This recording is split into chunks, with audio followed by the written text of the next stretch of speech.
Napatawag po kayo. Kamusta po kayo? Ako po? Ayos naman. Ito po, gumagawa po ako ng takdang aralin. May gusto pa po ba kayong itanong? Kung kamusta na po ang mga kabataan at ang ating bayan.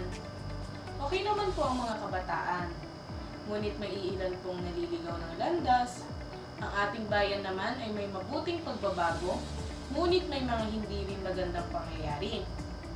Pinapangako ko po na kasama ako sa mga katagang iniwan ninyo na ang kabataan ng pag-asa ng bayan. Opo, totoo po ang aking sinabi dahil sisikapit ko makapagtapos ng pag-aaral. Sa susunod na taon, magiging 4th year college na po ako sa kolehiyo. At ang kursong kinuha ko ay edukasyon. Gagamitin ko po ang aking pinag-aralan upang matulungan ng mga kabataang matuto at pahalagahan ang edukasyon. Gagamitin din po namin ang mga librong iyong iniwan. Opo, pinag-aaralan po namin ngayon ang mga aklat na inyong isinulat. Napakalaking inspirasyon po ng inyong mga akda para sa aming mga kabataan.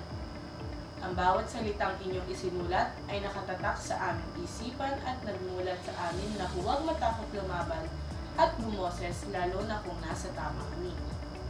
At alam po ba ninyo na sa panahon namin ngayon ay mayroon na kaming cellphone? Ito po ay ginagamit namin upang makausap ang isang tao kahit malayo siya.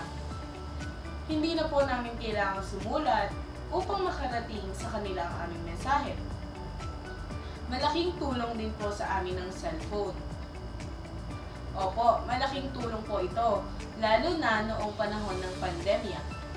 Dahil po dito, naipagpatuloy namin ang pag-aaral at hindi kami nahinto.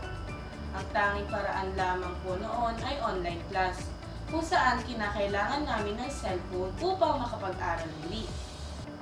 Ngunit aaminin ko po, sobrang hirap po ng pag-aaral namin noon dahil marami pong nawalan ng trabaho at nagkasakit pa ang aming mga mahal sa buhay.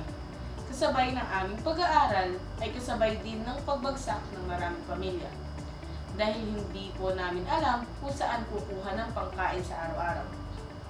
Ano man ang hirap na pinagdaanan namin, heto pa rin kami, lumalaban at umaasa na kami nga ang magiging pag-asa ng bayan tulad ng inyong sinasabi. Ginoo, nais ko rin pong sabihin sa inyo na hindi pa tapos ang laban sa ating bayan. Mas mahirap po ang aming laban ngayon dahil ang kalaban po namin ay mga mismong Pilipino. Dahil sa kahirapan, korupsyon, kawalan ng katarungan at maling sistema. Masakit mang isipin, Ginoo, na ang katagang iniwan ninyo ay tila nawala na sa isipan ng maraming kabataan. Marami na po ang naligaw ng landas. May mga kabataang mas pinili magtrabaho dahil sa matinding kahirapan. May mga Pilipino rin pong umalis ng bansa dahil hindi nila nakikita ang pag-asa at kinabukasan dito. Ngunit ako, kasama ng ilang pang guro at mga manggagawa, ay patuloy na lumalaban.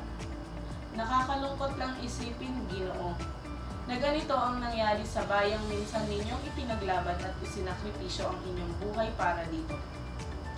Pero, Ginoo, huwag kayong mag-alala. Ganito man ang nangyari sa ating bayan, sinisigurado ko po ang inyong mga salita at sakripisyo ay gagamitin ko bilang inspirasyon sa aking pag-aaral. Maraming salamat po sa inyong pakikinig, Ginoo. Lahat ng aral na inyong iniwan ay aking gagamitin para sa pagbabago ng ating bayan. Hanggang sa muling pag-uusap, Ginoo.